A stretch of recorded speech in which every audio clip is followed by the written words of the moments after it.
Ես այս փուլում միայն հարցադրումներ կհնչեցնեմ, հետո հիմնական կարծիքներն արդեն ելույթի տեսքով կլինեն, չէ՞։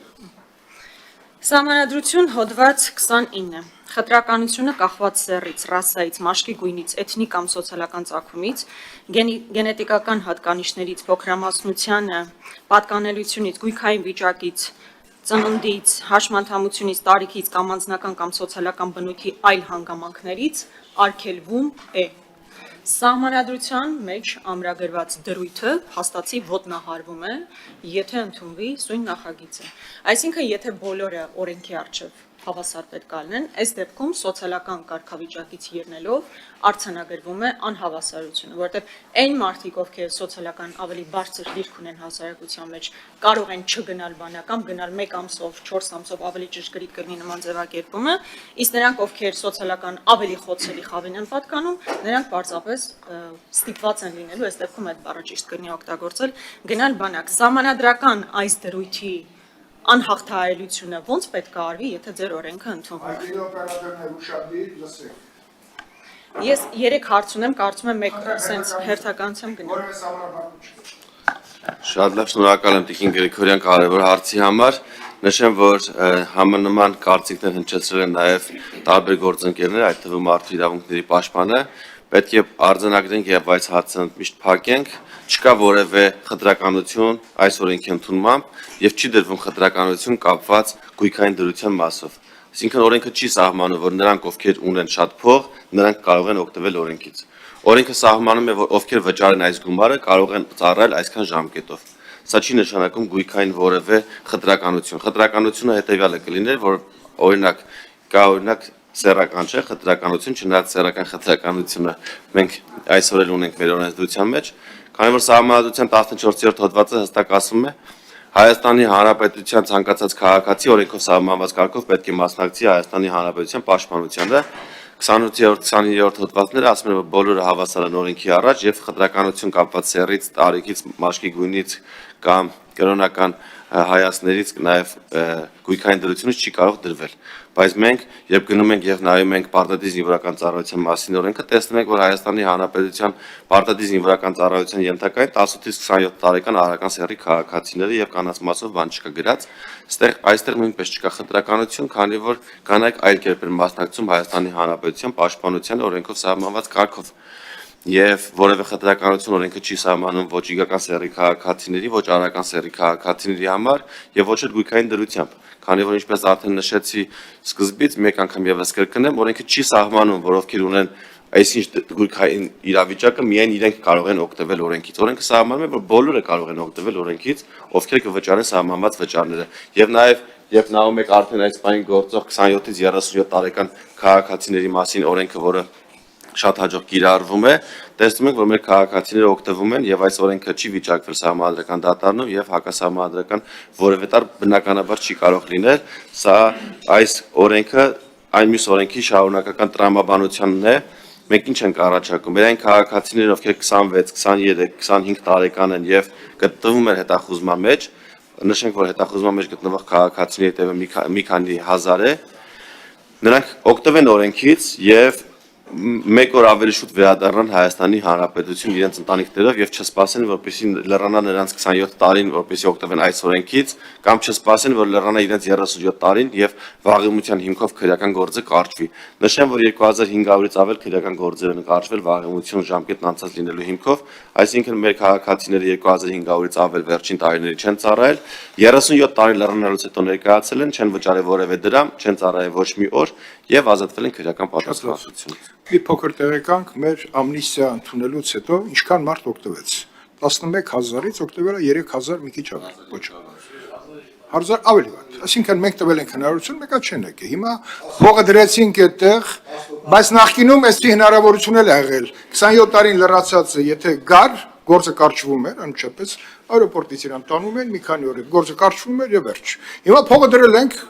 100-ա, 60-ա, եկել են տվել են Այդտեղ չի խնդիր։ Հիմա այս փողի թեման չդնենք օրինագծի որպես մեղ։ Հասկանանք այս օրինագիծը այ համալրության հետ խնդիր ունի թե չէ։ Խնդրեմ։ Շատ օրիգինալ պատասխան է տալիս պարոն Սարգսյանը։ Ես ասում եմ կոնկրետ մարդիկ են կարողանալու օգտվել այս նախագծից, հաշվի առնելով ունեն այդ հնարավորությունները թե չունեն։ Պարոն Սարգսյանն ասում է, բայց օրենքի նախագծում ամրագրված չի թե ովքեր կարող են օգտվել։ Բոլորն էլ կարող են օգտվել։ Այսինքն այն մարդիկ, ովքեր ամսական 100,000 են ստանում, այդ մարդիկ կարողանալ են օգտվել, պարոն Սարգսյան։ Մենք հողի վրա իրականությանը նայենք, թե որ օրենքի նախագծում գրված չի, որ կոնկրետ այս մարդը կարող է օգտվել, այն մարդը չի կարող օգտվել։ Չեն կարողանալու բոլորն օգտվել։ Եթե նույնիսկ ասում եք, որ բոլորը կարող են օգտվել, բոլորը չեն կարող օգտվել, մենք էլ հողային մոլորակում չենք ապրում, հասկանում եք, չէ՞, իրողություններն ինչպիսին է։ Եվ օբյեկտիվորեն դառնալու է սա հակասահմանադրական, որովհետև մարդկանց մի խումբը կարողանալու է ելնելով իր կարողություններից, իր գույքային դրությունից, սոցիալական կարգավիճակից, մյուս մասը ակնհայտորեն չի կարողանալու։ Մի մասն էլ ընկնելու է վարկերի տակ, տարբեր գրավներ դնելու, մինչև վերջին գումարը ծախսելու է, փորձելու է իր երեխային այո ապահովագրել այնպես, ինչպես ավելի այսպես բարձր գույքային դրություն ունեցող մարդիկ կանեին։ Հիմա այս հարցով ես չլսեցի պատասխան, որովհետև եթե ձեր պատասխանն այն է, որ բոլորը կարող են օգտվել, բոլորը չեն կարող օգտվել, սա փաստ է։ Երկրորդը։ Հիմա ասում եք, դե գիտեք, ամեն դեպքում մարդիկ փողը տալիս են, ազատվում են, հենա կգա բյուջե։ Բայց այստեղ ես դες հարց ունեմ։ 7 տարվա իշխանության գտնվող ուժը ինչու այդ խողովակները չի կարողանում համապատասխան ձևով փակել։ Կամ Այսինքն հիմա եթե սահմանում ենք 15 միլիոն եւ 24 միլիոն, մարդկանց մի խումբը, որոնք ունեն այդ գումարները, կտանեն այդպես կմուծեն, մի մասը, որ այդ գումարները չունի, բայց ավելի փոքր գումար կարող է գտնել, ամեն դեպքում կօգտվի այդ խողովակից, որտեղ այդ խողովակները դուք չեք փակել։ Այսինքն 15 միլիոնի փոխարեն պայմանական կգտնի 5 միլիոն կամ ցանկացած այլ թիվ, այդ խողովակներից նորից կօգտվի եւ այդ կեղծ կոռուպցիոն մեխանիզմներով կազատվի։ Այսինքն դուք այդ խողովակը չեք փակել ամեն դեպքում, թվեր եք ֆիքսել, այդ թվերով կօգտվեն, բայց կօգտվեն նաեւ այդ կոռուպցիոն մեխանիզմներով։ Այս հարցը ոնց եք կարգավորելու։ Եվ մի հատ։ Շնորհակալ եմ։ Տիկին Գերիգորյան, ես սկզբից նախագիծը սկզբից ներկայացնելուց 4 կետերի մասին, որ խոսում եի, դրանք խողովակները փակելու վերաբերյալ են։ Արդեն նշեցի, որ 2024 թվականի տարեսկզբից վարչապետի հանձնարարականով կատարված աշխատանքների արդյունքում ունեցել ենք 4.2% ավել զորակոչ։ Ես միայն մի հիվանդություն նշեմ, 404 որոշման 14-րդ հոդվածի B մասով 2022 թվականին պարտադիր զինվորական ծառայությունից ազատվել է 1425 քաղաքացի, 2023 թվականին 1433 քաղաքացի, 2024 թվականին արդեն վարչապետի հանձնարարականներից հետո 158 քաղաքացի։ Միայն այս հիվանդության մասով ունեցել ենք կրճատված 1300 քիչ ազատվող։ Այո։ Ու այլ հիվանդություններ կան առաջի հոդվածով էլ օրինակ մտավոր հետամնացության մասով 2023 թվականին 500-ից ավել քաղաքացի ազատվել մտավոր հետամնացության կետով առաջի հոդվածով 2024 թվականին թիվը կրկնակի նվազել է դառնալով 220 Այսինքն խողովակները փակելու աշխատանքները բարեհաջող կատարվում են, բայց ինչպես նշեցի Տիկին Գրիգորյան, այս խողովակները փակելով մենք ունեցել ենք զորակոչից խուսափողների թվի կրկնակի աճ, այսինքն երկիրը լքողնելի, ինչի դեմը կառավարությունը չի կարող առնել, մենք չենք կարող երկիրը փակել եւ չթողել, որպեսզի մեր քաղաքացիները դուրս գան Հայաստանի Հանրապետությունից, ինչպես դա անում է օրինակ այլ երկիր, չնշեմ որ երկիրը։ Մենք որպեսզի չունենանք զանգվածային արտագաղթ, այսինքն մենք ֆիքսել ենք մի տվյալ, որ մեր քաղաքացիների կեսից ավելին չի գնում պարտադիր զինվորական ծառայության եւ պետք է լուծենք այս խնդիրը եւ առաջի հերթին բանակ գնացողների համար, որպեսզի չլինի խտրական վերաբերմունք, որպեսզի դասարանից միայն ամենախեղճը չգնա կամ այն ում ծնողը չի ուզում որևէ օրինակ անօրինական ճանապարհի դիմել, միայն ինքը չզորակոչվի պարտադիր զինվորական ծառայության։ Մենք պետք է պարտադիր զինվորական ծառայության զորակոչվողների թիվը կարողանանք շատացնենք, որպեսզի այսօր մեր այն քաղաքացիները, ովքեր բարեխիղճ են եւ գնում են պարտադիր զինվորական ծառայության, հնարավորություն ունենան 6 ամիս շուտ տուն վերադառնալու եւ հնարավորություն ունենան մեծ գումար ստանալու տուն վերադառնալու ժամանակ։ Շատ լավ, վերջին հարցը Տիկին Գրիգորյան։ Ես ամեն դեպքում էլի պատասխանը ակնհայտորեն չեմ Ելույթով դուք բայց ելույթով դրանք անդրադառնում իհարկե։ Եվ վերջին հարցը։ Փաստացի ինչ է առաջարկում։ Ասում են մարդիկ, ովքեր Սահմանադրությունը խախտելով, որտեղ բոլորը հավասար են սահմանադրության առջև, այս բան հավասար չեն դառնում, ամեն դեպքում մի մասից գումարը կվերցնենք, կգնանք այդ գումարով պայմանագրային զինծառայողների հետ պայմանագիր կնքենք, այսինքն տեղը այդպես կլրացվենք։ Պարոն Սարգսյան, կա ինչ-որ հաշվարկ, թե մարդկային ինչպիսի ռեսուրս մենք ունենք։ Արդյոք այսօր, երբ մենք ուզում ենք պայմանագրային զինծառայողներ ներգրավել մեր պաշտպանությունը ամրապնդելու համար, մենք այդ ռեսուրսը հիմա ունենք։ Եթե հիմա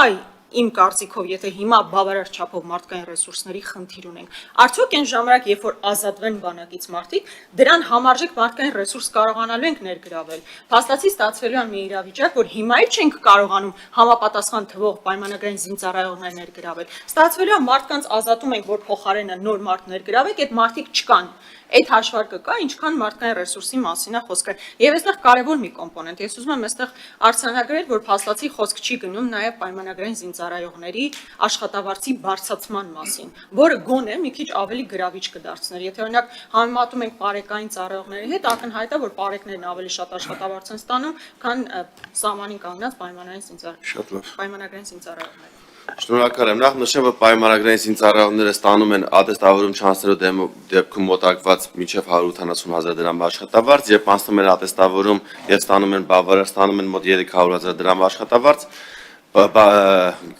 լավ գնահատականի դեպքում ստանում են մոտ 400,000 դրամ աշխատավարձ, գերազանց գնահատականի դեպքում մոտ 500,000 դրամ աշխատավարձ, ինչը շատ ավելին է, քան բարեկային ծառայողների աշխատավարձն է, ցանկանում եմ որպեսզի տարընթերցումների տեղիք չլինի։ Որն է խնդիրը, որ մենք մեր պայմանագրային զինծառայողների ներգրավելուց, այսպես է, նրանք ստանում են ոչ ատեստավորում անցած պայմանագրային զինծառայողի աշխատավարձ, մինչև